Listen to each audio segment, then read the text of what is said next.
there is a growing divide among MAGA voters over you-know-who's demanding the unilateral. Unconditional and unconditional. Thank you. The unconditional surrender of Iran. Just yesterday, Senator Ted Cruz and conservative commentator Tucker Carlson clashed over this. Take a look. How many people live in Iran, by the way? I don't know the population. At all?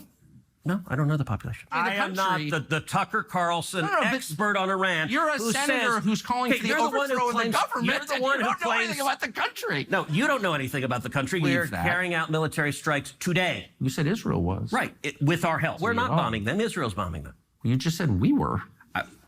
We are supporting This is Israel. high stakes. You're a senator. If you're saying the United States government is at war with Iran right now, people are listening. Hey. God.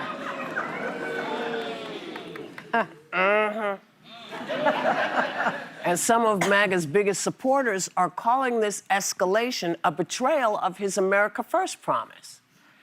Now, we've seen cracks happening all over the place, but this is like the second split. The first split was behind the great big beautiful bill. The bill, yeah. Whatever it was called. Yeah. Folks were like, no, we're not sure about this. They're still. And they're still not. Yeah. And now this. What's going on? I'm going to actually direct it to you because I figure you talking to people. You know what's happening.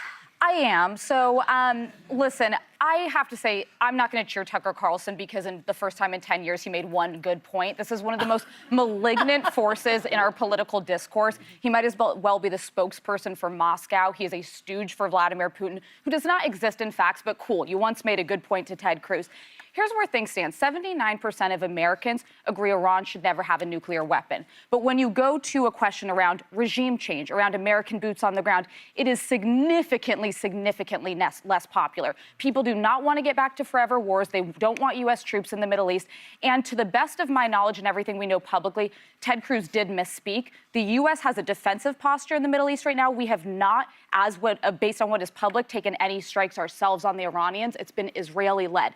So here's where things stand. Donald Trump is going to win the popularity contest here because he did run, and since the first time he was in office, on Iran not having a nuclear weapon. The way he would lose massive support if it became boots on the ground, regime change, the U.S. having a long-standing presence in the Middle East.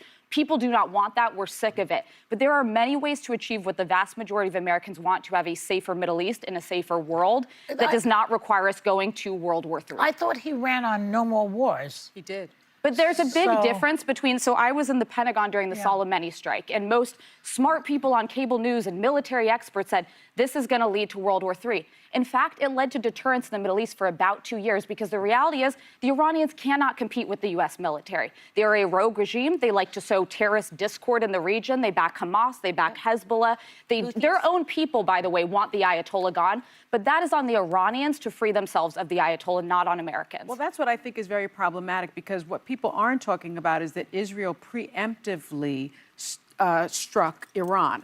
And so I think the conversation would be very different if another country preemptively sent missiles to this country, right? No one would be saying, this is fine with... Sure. Because I think that the Iranians and the Israelis believe that Iran would like to completely destroy Israel. That Iran is an actual existential threat to Israel. But that does so not...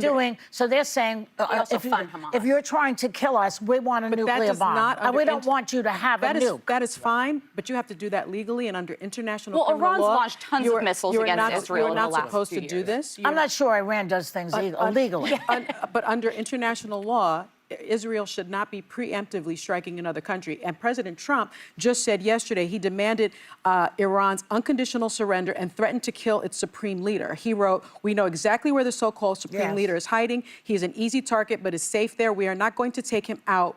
Kill, at least not for now." That is also illegal. Under this country's executive order, and these executive orders have been ongoing since Gerald Ford, the current executive order says you cannot threaten nor can you kill the leader of another country. We really need to have a bird's eye view of what's going on. If that's okay for Israel to do, if that's okay for our president to do, is that okay for another country to do to us? Well, think of it this way. What if Canada was saying and illegal. was going to build a nuclear bomb and they threatened to kill us all? What would we do? You have to do it diplomatically, Joy. Really? You can't just What's bomb so a country. diplomatic about having a nuclear bomb and threatening another country? First of all, they don't necessarily have a nuclear bomb. President Obama, one of his foreign policy wins was that he had an agreement but with it's building. Iran. They're building it. And well, Trump It's getting actually, there. Obama acknowledged that they were building. but Trump actually rolled out of the back, JCPOA. rolled out of that bill, and that's why I think Israel took this opportunity, because if there had been an agreement between the U.S. and Iran, a nuclear agreement, Israel could not have bombed. Israel and so has had a they target on decided its to back bomb. its entire existence Doesn't from mean it's- every terrorist organization known to man. And Iran is the world's leading state sponsor of terrorism. Doesn't mean you can proactively I'm just bomb a saying that country. these are the people that attacked them. They fund Hamas. I understand why they're doing it. And by the way, let me remind people about Do you think Mahsa it's Amini, legal? who's an Iranian woman who was killed for miswearing her hijab. More than a vast majority of that country is also not happy with the people in So we power. don't like what another No, country's they doing, and deserve so the we can I'm bomb. saying I'm not going to defend the legalness of a terrorist nation that has been funding people, killing people for decades, and say, well, they didn't follow the But rules. Iran has They've also never launched- followed I just followed want to throw the this in there. You might want to think about this, because the reason there is diplomacy is so people are not bombing each other willy-nilly. Yeah. Which so is there why I has commend the what's going on right now, because the U.S. is not actively involved. Well, no, They they're are- not actively involved, because by law, They're not he supposed to. can't make that decision unilaterally. If I was the target of every country, Unilaterally. Oh, but by the And way, by the way- Iran has launched ballistic missile attacks on U.S. forces in Iraq in just 3 years ago, preemptively. They have attacked Israel preemptively. Understood. They're Understood. a terrorist nation and the biggest. So should basically, we do what they do? No, as I said, Okay. the They haven't people taken of boots on Iran the ground. have self-determination, and they want the Ayatollah gone. They should do it internally through a And I hope And democratic by the way, process. I And want they're to say trying this to. so that I don't get a bunch of hate mail. Criticism of the Israeli government is not anti-Semitic, okay? I am criticizing Benjamin Netanyahu. I am criticizing Israel. I am not an anti-Semite. But under international criminal law, what is happening now is not legal. That's the bottom line. That's the thing. So the question then becomes, I mean, that's why you have a UN. That's why you had all of these folks who come together. And yeah, it's And they're working on it right now. and it's slow. But let's just remember, too, the Iranians literally throw gay people off of buildings. They don't adhere to basic human Listen, rights. here's the thing. or Let's international law.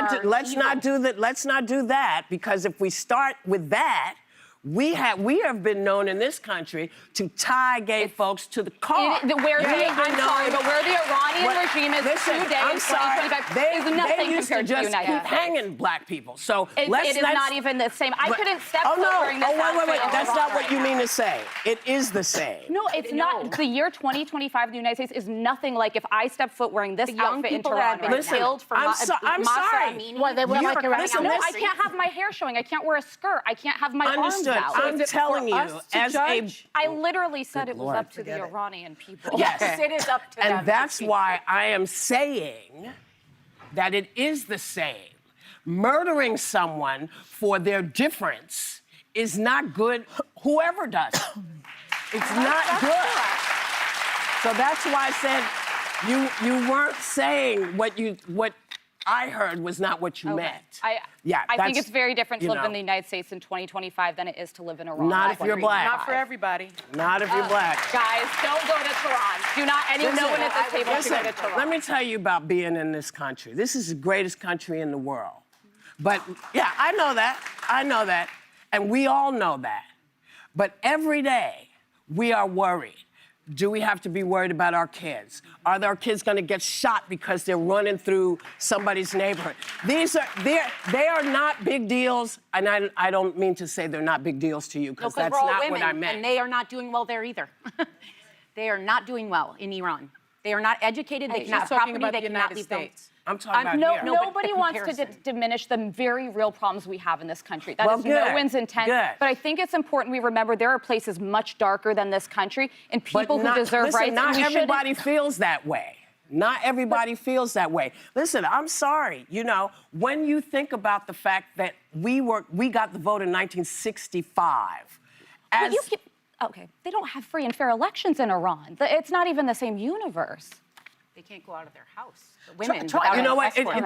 There's no way I can make you understand. Let me try something. Try. It's like try to reverse roles with a black person in this country, let's say, because I think that's what you're talking about. Yes. Just try to understand from their point of view. From that point of view, this country does not do them well. Does not go for I them. completely acknowledge that, but And we shouldn't compare atrocities. If you're talking about Iran, of course, is doing worse things. But relatively speaking, Joy, you know it feels bad. On Okay, this but side. I think you know that Iran is significantly worse.